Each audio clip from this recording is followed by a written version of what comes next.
හැමෝටම සුබ දවසක්. ඉතින් සමා වෙන්න වීඩියෝ එක ගේන්න පරක්කු වුණාට ඉස්සරහට එහෙම පරක්කු නොවි වීඩියෝ අරන් ඉන්න පොරොන්දු වෙනවා. අවුරුදු වීඩියෝ එකේදී මම ඔයාලට පොරොන්දු වුණා වගේම අද අපි යන්න ලෑස්ති වෙන්නේ කාලයක් තිස්සේ හීන දැක්ක අහස මතින් ගොඩනැගෙන ලස්සන නගරයක් බලන්න. චොන්චි.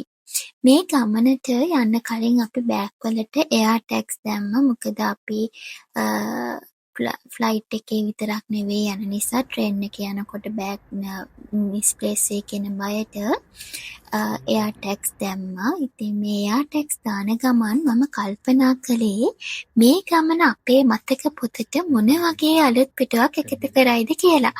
එන්න එහෙනම් මාත් එක්ක මේ ගමනේ ලස්සන අත්දැකීම් ඔයාලටත් විඳ ගන්න පුළුවන්. ඉතින් අපි මේ ගමනට යන්න තෝරගත්තේ එයාර් චයිනා කියන ෆ්ලයිට් එක. අනිත් ෆ්ලයිට් එක ගණන් බලනකොට හිතට දැනෙන සැප පහසුවත් එක්ක සාධාරණ මිල නිසාම තමයි අපි මේ ෆ්ලයිට් එක තෝරගත්තේ. Spin airlines, China East, Air China වගේ ෆ්ලයිට් එක බලනකොට එයාර් චයිනා එකේ මේ පෙබරවාරි මාසේ අපිට දරන්න පුළුවන් මුදලක් තිබුණා. ඉතින් මේ ෆ්ලයිට් වල ගණන් තමයි පෙබරවාරි මාසේ 2026 ඔයාලා බලන්නේ. ඒ දවස්වල හරියටම අපි මේ ගමන ගියේ පෙබරවාරි 1 වෙනිදා. ඒ දවස් වෙනකොට ෆ්ලයිට් එකේ ගණන් තමයි ඔයාලා දැක්කේ. ඉතින් මේ බලන්නකෝ කෑමත් හොඳටම තිබුණා. කිසිම අඩුපාඩුවක් කියන්න බෑ. මං කොහොමත් ෆ්ලයිට් එකේ දෙන කෑම එක කන්න හරිම ආසයි. ඔයාලත් ෆ්ලයිට් එකේ ගිහින් තියෙනවා නම් ඔයාලත් එක කන්න ආසයිද? පල්ලෙහෙන් අනිවාර්යෙන්ම කමෙන්ට් එකක් දාන්න. ඔයාලකට කැමතිද? ඔයාලා මොනවද රසම කාලා තියෙන්නේ මොන ෆ්ලයිට් එකේ යනකොටද කියලාත් මට කියලා යන්න. ඉතින් මෙහෙම තමයි අපේ ගමන ආරම්භ වුණේ. මේ බලන්නකෝ. මේ තමයි උදේ පාන්දර මේ විදිහට ජනෙලෙන් එළිය බලනකොට දම්පාට වලාකුළු අතරින් පාවෙලා යද්දි දැනෙන ඇඟීම වචන කරන්න නම් අමාරුයි. අපි චොන්චින් වලට යනකොට මේ දවස්වල සීතලයි. පෙබරවාරි මාසයේ සෙන්ජන් වලට වැඩිය. ඉතින් මේ දැන් අපි ළඟයි දැන් ෆ්ලයිට් එක බාන්න. ඉතින් අපි ඊට පස්සේ බලමු ෆ්ලයිට් එකකින් බහලා අපිට මොකද උනේ කියලා. ඉතින් අපි හැම ගමනකම පුංචි කඳුළු කතාවක් තියෙනවනේ. එයාපෝට් එකේදී අපේ නොසිතූ විදියට අපේ මොනවාද පවර් බෑන්ක්ස් දෙකම ගත්තා. මොකද මේ පවර් බෑන්ක් දෙක එකක් හස්බන්ඩ් ඩුබායි වලදී ගත්ත එකක්, අනිත් එක මගේ ලංකාවේ තිබ්බ එකක්. මේකෙදී අර මොකක් හරි CC ලේබල් එක නැති නිසා අපිට සිද්ධ වුණා පවර් බෑන්ක් දෙකම තියලා යන්න. ඉතින් මේකෙදී ෆෝන් එක charge කරගන්න පවා විඳපු ඒ කරදර මැද වුණත් අපේ හිතේ තිබුණේ ඉක්මනින් මේ හීන නගරේ බලන්න යන්නනේ. ඉතින් ඔන්න අපි හිතුවා වගේ ආවම ඔයාලා දකින්නේ අන්නේ CC කියන එක. ඒක නැති හින්දා තමයි අපිට ඒක තියලා එන්න උනේ. ඔයාලා චීනෙට සංචාරයක් එන්න හිතන් ඉන්නවා නම් ඔයාලා ළඟ තියෙන ඩිවයිසස්, එතකොට පවර් බෑන්ක් ගැන පොඩ්ඩක් සැලකිලිමත් වෙන්න. මං හිතන්නේ ඔයාලා මට වඩා දැනුවත් ඇති. මේ ගැන චුට්ටක් හිතන්න. නැත්නම් ඔයාලට වෙන්නේ එයාපෝට් එකෙන් මේක තියලා එන්න. දැන් අපි ගියේ ඩොමස්ටික් ෆ්ලයිට් එකක වුණත් මෙහෙන් බහිනකොට ඒවා බලන නිසා කියන්නේ අපිට පොඩි ප්‍රශ්නයක් වුණේ. ඉතින් මේකෙන් අපිට අපේ ෆෝන්ස් චාර්ජ් කරගන්න, කැමරා එක චාර්ජ් කරගන්න ටිකක් විතර කරදර වුණා. ඒත් ඉතින් අපි ඒ ගැන හිතන්නේ නැතුව ආවා. මොකද අපේ ටාගට් එක ඊට වඩා ලොකු දෙයක් නිසා. ඉතින් ඔයාලත් මේ ගමනට මාත් එක්ක එකතු වෙන්න. මෙහෙට මාවේනික කෑම වර්ග, අපි ඊළඟට යන්නේ බීජින් කියන ලස්සන පාක් එකක් බලන්න. ඔයාලට පුදුම විදිහට ආසෙත් වෙයි. මට එතනින් එන්න හිතුන්නේ නැහැ මේ පාක් එකෙන්. බලන්නකෝ ලස්සන. ඔයාලත් මාත් එක්ක එකතු වෙන්න. ඉතින් ඔයාලා මේ දැන් දකින්නේ අලුත් අවුරුද්දට මෙහි ලෑස්ති වෙනවා. අලුත් අවුරුද්ද කියන්නේ චයිනීස් නිව් ඉයර් එක. ඉතින් මේ ලස්සනට චයිනීස් නිව් ඉයර් එක සරසලා තියෙනවා. මේ අවුරුද්ද ඇවිල්ලා ආශ්‍රියාගේ අවුරුද්ද කියලා තමයි කියන්නේ. මේකේ ලස්සන සම්ප්‍රදායික කතා ගොඩක් තියෙනවා. ඔයාලට ඒ ගැන දැනගන්න ඕනේ නම් කමෙන්ට් කරන්න. මම ඔයාලට වෙනම දවසක මේ චයිනීස් නිව් ඉයර් එක ගැන ඔයාලට කියන්නම්. මේ කියන්නේ චයිනා කැලෙන්ඩර් එක අනුව මෙහි තියෙනවා සත්තු කීප දෙනෙක් ඉන්නේ. ඒ සත්තුන්ට මීයා, ගවයා, කොටියා, හාවා, මකර, නයා, අශ්වයා එළුවා. ඉතින් මේ අවුරුද්ද ඇවිල්ලා අශ්වයාගේ අවුරුද්ද. ඉතින් ඒක නිසා අශ්වයා කියන්නේ ජව සම්පන්න කෙනෙක්. ඉතින් මේ අවුරුද්ද අශ්වයාගේ වසර විදියට මේගොල්ලෝ හඳුන්වනවා. ඉතින් මේකේ ලස්සන කතා ගොඩක් තියෙනවා. ඉතින් චීන සංස්කෘතියට අනුව අශ්වයා කියන්නේ ශක්තිය, වේගය, නිදහස සහ උත්සාහය සංකේතවත් කරන සතෙක්. ඉතින් චීන අය විශ්වාස කරනවා අශ්වයාගේ වසරේ උපදින අය හරිම ක්‍රියාශීලී ස්වාධීන කට්ටිය කියලා. මෙහි මේ දවස්වල හරිම සීතල නිසාම මේ වහිනවා වගේ නිකන් කළු කරලා තියෙන්නේ. හැබැයි වහින්නේ නැහැ. ඉර පායන්නේ නැහැ. දැන් මේ 8ට විතර ඇති. හැබැයි හොඳටම සීතලයි. මම මෙහි දැකපු ලොකුම විශේෂත්වය තමයි කොච්චර දියුණු නගරයක් වුණත් හැම තැනකම කොළ පාටට ගස් තියෙන එක. ඉතින් බලන්නකෝ අපි ඊළඟට කෑවේ මොනවද කියලා.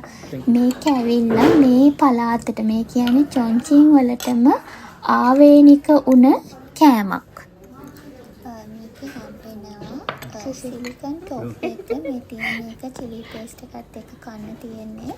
උදේ පාන්දර හිතන්නකෝ සීතලේ මේ වගේ උණුවෙන් සැරට කන්න මට ඇත්තටම මොනාව තිබුණා. අපේ කට්ට හුරලා තියෙන ලංකාවේ කෑමනේ විශේෂ තියෙන්නේ. ඒවම නෙවෙයි, ටිකක් වෙනස් වුණත් පුදුම රසක්.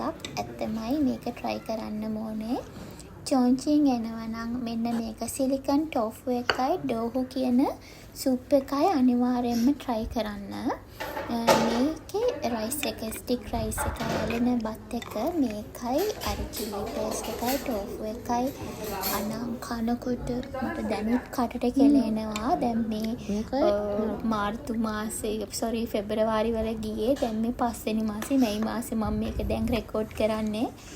ඒක මතක් වෙනකොට ඒ වෙලාවේ මහන්සිය සීතල ඉතින් බඩගින්න හිටියේ. ඉතින් හරිම වටිනවා. අනිත් එක තමයි ඩෝහු ඩක් කියන මේ සුප් එක. මේක චිකන් එකත් හම්බෙනවා. අපි ගත්ත චිකන් එක මොකද මට අර එක ටිකක් මේ තාරා වගේ මස් එහෙම මම නිකන් හරි අපිරියයි. හස්බන්ඩ් කෑවා. හොඳට ඒකේ අර ලුණු ඇඹුල් එක්ක කවලම් වුණාම සැර කෑමක්. මේක හරිම සැරයි. අනිත් ඒ තමයි දැන් අපේ අය සැර කනවා කියනවනේ. හැබැයි ඔයගොල්ලෝ චයිනීස් අය කන සැර කෑවොත් නම් අම්මෝ ඒකේ සැර මාරම සැරයි. හැබැයි ඉතින් හොඳයි ඒ වෙලාවේ හැටියට ඔයාලත් අනිවාර්යෙන් ඩෝහු ඩක් සුප් එක try කරලා බලන්න. මං කමෙන්ට් එකේ හරි දාන්නම් මේ සුප් එකේ නම. ඔයාලා චයිනා ට්‍රැවල් කරනවා නම්, චොන්චින් එනවා නම් මේක අනිවාර්යෙන්ම try කරන්න. අනිත් එක තමයි මෙහි රයිස් එක. අර පොඩි බෝල් එකේ දෙන රයිස් එක දෙන්නේ නික. එළවලු ගොඩක් එක්ක රයිස් එක මේ අපි සිංජනේට තෙම අපි එළියෙන් නම් ගොඩක් කෑවෙනවා අඩුයි. හැබැයි ඒ ගියාම බත් එක නිකන් එළවලු ගොඩක් දෙනවා. ඉතින් අර එළවලු ටික කාලිවර වෙනකොට අපිට කන්න බෑ. අර කෙට්ටු වෙන අයටත් ඔන්න හොඳ රහසක්. එළවලු වැඩිපුර දැන් ගෙදර කෑම හදනකොට එළවලු වැඩිපුර බත් චුට්ටක් කන්න. අර එළවලු ටික වැඩිපුර කනකොට බඩ පිරෙනවා. ඉතින් මෙහි අය කෙට්ටුවට ඇඟවල් ලස්සනට තියාගන්න එක හේතුවක් තමයි වැඩිපුර ටෝෆු කියන්නේ මේ මොනවද අර කැලරීස් වැඩිපුර ඇඟට දාගන්නවා කියලා පිටි ජාති නෙමෙයි කන්නේ. ඉතින් හිතන්නකෝ ඔයාලට පේන ඇති මේකේ දැන් රස්නේ හොඳටම. ඉතින් අපි කෑවා. හැබැයි අර සුප් එක නම් මට තනියෙන් ඉවර කරගන්න බැරි වුණා. මට පොඩි අර චිකන් එක නිකන් අපේ එක වගේත් නෙවෙයි, තනිකර චිකන් එක පිටින්ම දාලා තිබුණේ. එහෙම එකක් කා ගන්න ඇත්තටම බෑ. හරිම රසයි. මේක තමයි අපේ පළවෙනි දවසේ චොන්චින් උදේ කෑම.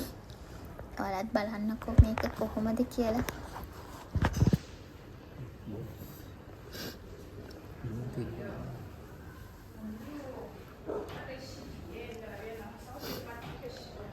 එයාපෝට් එකේ ඉඳන් මෙතනට අපිට හරියටම විනාඩි 6ක් වගේ ආවේ මේ බීජින් පාක් එක කිට්ටුවමයි අපි කෑම කෑවේ.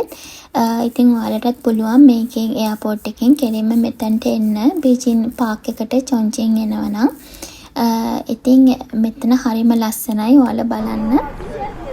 මේගොල්ලෝ ගැන මේගොල්ලොන්ගේ කියන්නේ දවස ගෙවන විදිය හරි වෙනස්. දැන් මෙහි තරුණ අයට වැඩිය මේ වෙලාවේ වයසක අය සහ ළමයි කියන්නේ සාමාන්‍යයෙන් පවුල් පිටින් එහෙම නැත්තම් වයසක අය එකතු වෙලා සින්දු කියනවත් සමහර තැන්වල නටනවා. හරිම ලස්සනයි ඒගොල්ලෝගේ කියන්නේ වයසට ගියාට පස්සේ එයාලගේ සැබෑ කාලේ සැබෑ සුවය විඳින විදිය අපේ රටවල් වල අම්මලා තාත්තලා වයසක අය සැබෑ සුවය විඳිනවට වඩා හරිම වෙනස්. ඒක කියන්න ඕනේ. ඇත්තට මේගොල්ලෝ සුවය විඳිනවා. බෑග් එකේනේ. හයි. යටාරිය මල්ල. අපිත් යන්න නටන්න.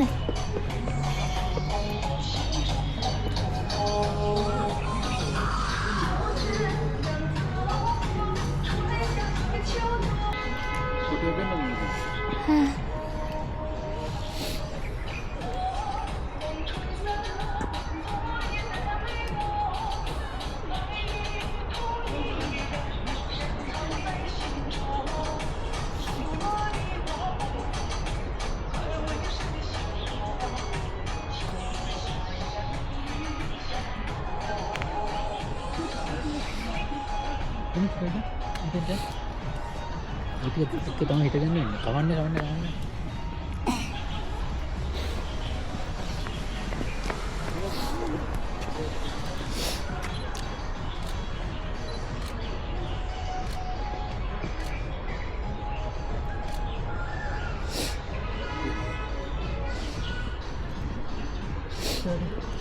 Kau pengen?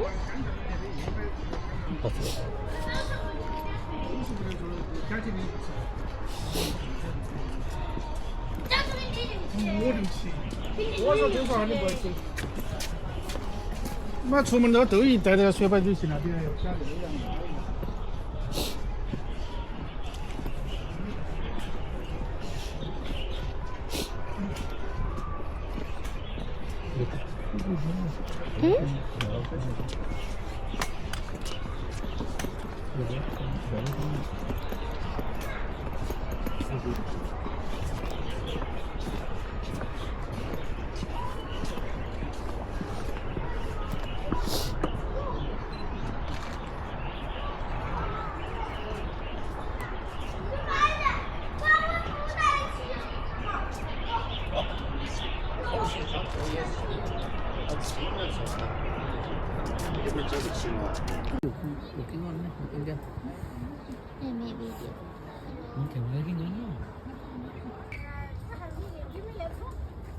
原本从市上，如果去见了，起码从路上的人都有。对呀。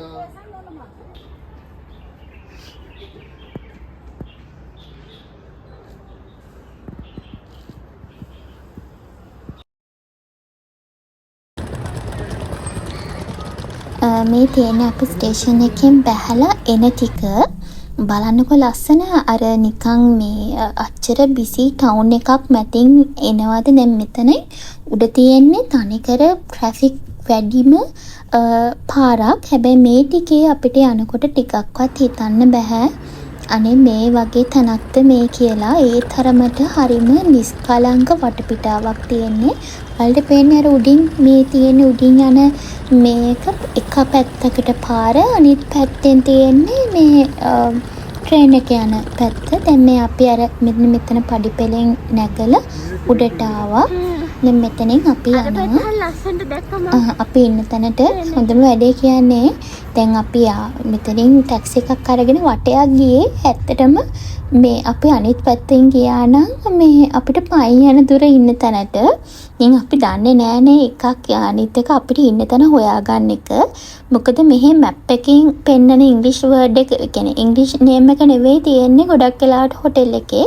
හැබැයි වෙලාවට ටැක්සි එකට අපි කිව්වහම එතනින් බැස්සුවට අපිට තැන හොයාගන්න බැරි වුණා. කියන්නේ අපි මේන් සිටි එක පැත්තෙන් නෙවෙයි අනිත් පැත්තෙන් තමයි අපිව බස්සලා තියෙන්නේ. එතනින් පොඩි අර මේ පොඩි ගේට් එකකින් තමයි හොටෙල් එක ඇතුළට යන්න තියෙන්නේ. ඉතින් අපිට හොයාගන්න ලෝඩක් කරදර වුණා. හැබැයි ඒ වෙලාවේ අපිට හෙල්ප් කරන්න අපි කෙනෙක්ගෙන් ඇහුවාම එයා දන්නේ නැහැ. ඊට පස්සේ තව ෆැමිලි එකකට කියලා ඒ දෙගොල්ලොත් එක්කම ඒ තැන අපිට හොයලා දෙනකන් එයාලා දන්නේ නැහැ කියලා ගියේ නැහැ. හරිම හොඳ මිනිස්සු ටිකක් ඉන්නේ. ඒගොල්ලෝ හරි කැමතියි අපි මෙහිට ආවට. ඉතින් ඒගොල්ලන්ට ගොඩක් අයට දැන් අර අපේ ස්කින් එක තියෙන අපේ හැම තියෙන අයව හේ ගොඩක් අඩුයි එනවා එහෙම ට්‍රැවල් කරනවා එහෙම. ඉතින් යාලට හරි සතුටුයි. ඉතින් යාලා අපිව හරි ලස්සනට වෙල්කම් කරා හැම තැනකදීම අපිට හොඳට අපිව බලාගත්තා. අපිට අර කියන්නේ අපිට කරදරයක් ප්‍රශ්නයක් වෙන දුන්නේ නැහැ. පාරදී වුණත් ඒගොල්ලොන්ගෙන් ඇහුවාම දෙයක් අපිට හරි ලස්සනට උත්තර දීලා අපිට ඒ තැනට අපිව යවුවා. සමහර තැන්වල දැන් මේ වීඩියෝ එකේ නැහැ. මම ඊළඟ එකේදී ෂෙයා කරන්නම්. ඒ ගර්ල්ස්ලා එහෙම ඉතින් හරි සතුටුයි. එයාවිල්ලා අපිත් එක්ක ෆොටෝස් ගන්නවා. එයාලට ඕනේ අපිත් එක්ක කතා කරන්න. ඉතින් මේ වගේ දේවල් විශේෂයෙන් පොඩි ළමයි, තරුණ අය, තරුණ ගෑනු ළමයි එහෙම අපිට හම්බුණා ගොඩක්. අපිත් එක්ක ෆොටෝ ගත්තා, අපිත් එක්ක කතා කරා. එයාලට කතා කරන්න බැරි වුණත් එයාලා උත්සාහ කරා අපිත් එක්ක කතා කරන්න. ඉතින් මේ බලන්නකෝ මෙතන ඔයාලට පේනවද මේ තමයි ස්කයි බිල්ඩින්. එහෙම නැත්නම් අහස උස්සට තියෙන නගරය තමයි මෙතන පල්ලෙහා තියෙන්නේ. ලොකු ගංගාවක් යනවා. ඉතින් හරිම ලස්සනයි මේ ඔක්කොම view එක. අපි දැන් මේ දවසේ ඉන්න තැනට හොඳටම පේනවා. ඉතින් හරි සතුටුයි. මේ තැන අපි යන්න අපි නැවතුණු තැන රෙකමන්ඩ් කරලා තිබ්බේ හස්බන්ඩ්ගේ මෙහි ඉන්න යාළුවෙක්, චයිනීස් යාළුවෙක්. ඉතින් එයාලත් හරි කැමතියි අපි මෙහි ඇවිදිනවා, මෙහි ගැන හොයනවා කිව්වහම ඉතින් එයාලා අපිට සජෙස්ට් කරා මේ තැන් වලට යන්න, මේ තැන් වල නවතින්න. එයාලත් හෙල්ප් කරා අපිට ඉන්න තැන් හොයාගන්න හස්බන්ඩ්ට එහෙම. ඉතින් එයාලා තමයි මේ අද අපි නවතින තැනත් කිව්වේ. මේ බලන්නකෝ මේ view එක තමයි අපිට දැන් මේ දවස් දෙකක් වගේ බලන්න හම්බෙන්නේ.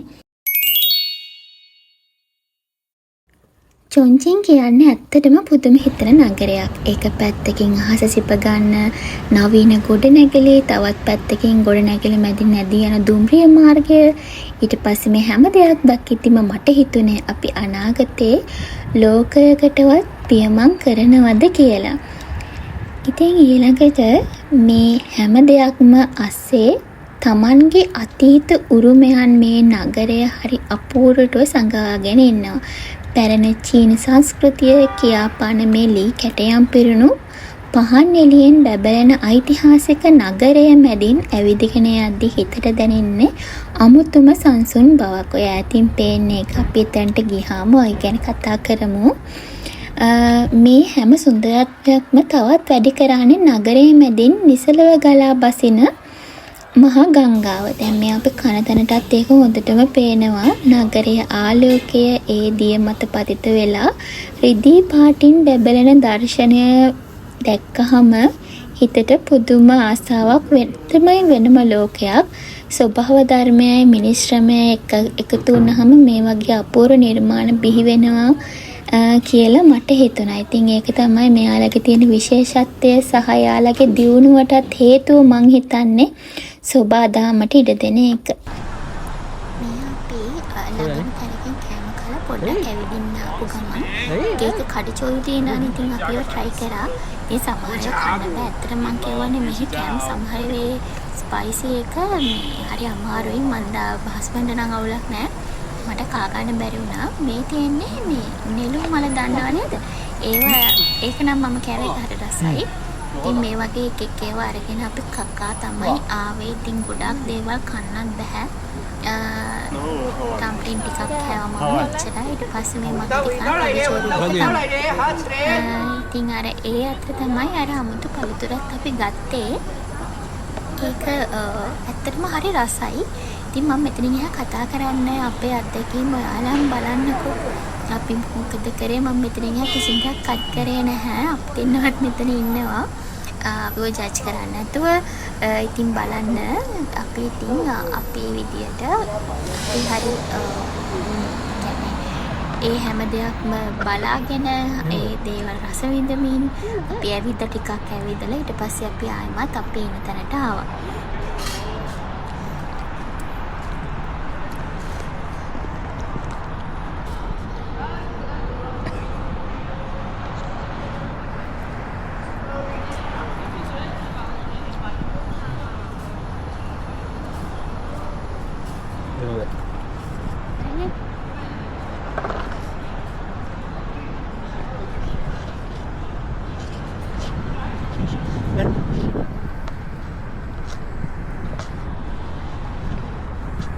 Lấy, không vô. Lấy. Thế có thấy trời này水果，香梅果，香梅，要的嘛，25一斤。What? Yeah? Five? 5个， Yeah. 这5个哈。 Okay, then.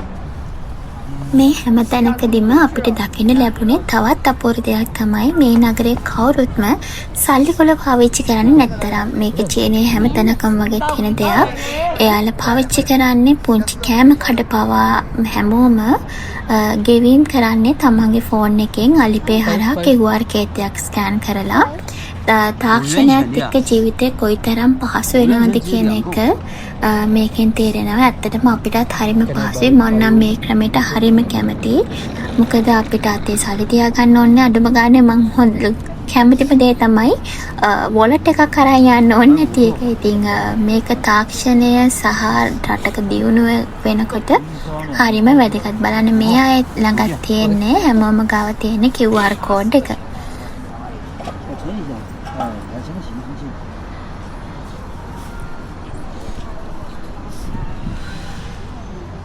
10元钱， Okay.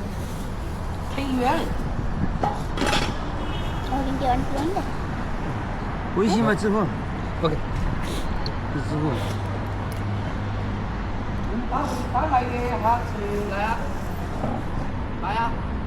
10块钱， 10? 10元钱。 Oh. 对，我这个哪个地方？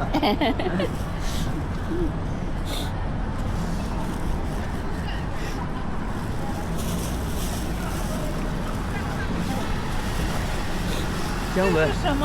香梅，香梅。哎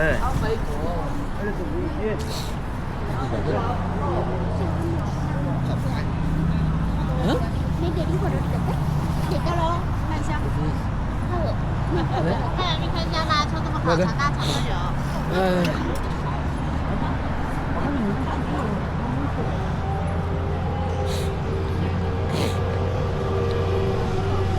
Yeah.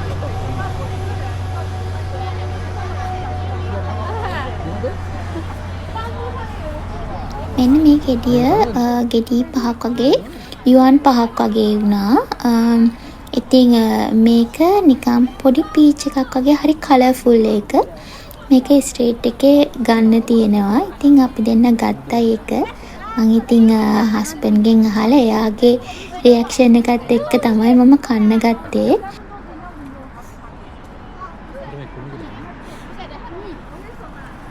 이게 나네. මේක කාලා නෑනේ. මම කන්නේද? මිලල්ලක. මේ කන්නේ.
අතීතයයි අනාගතයයි එකම තැනක හමුවෙන මේ වගේ ලස්සන දර්ශනයක් මම නම් මීට කලින් දැකලා නැහැ. ඔයාලා දැකලා තියෙනවද? මේ දර්ශන දකිද්දී ඔයාලට මොකද හිතුනේ කියලා මට කමෙන්ට් කරන්න. මේකේ දෙවෙනි කොටස අරගෙන ඉක්මනින්ම මම එන්නම්.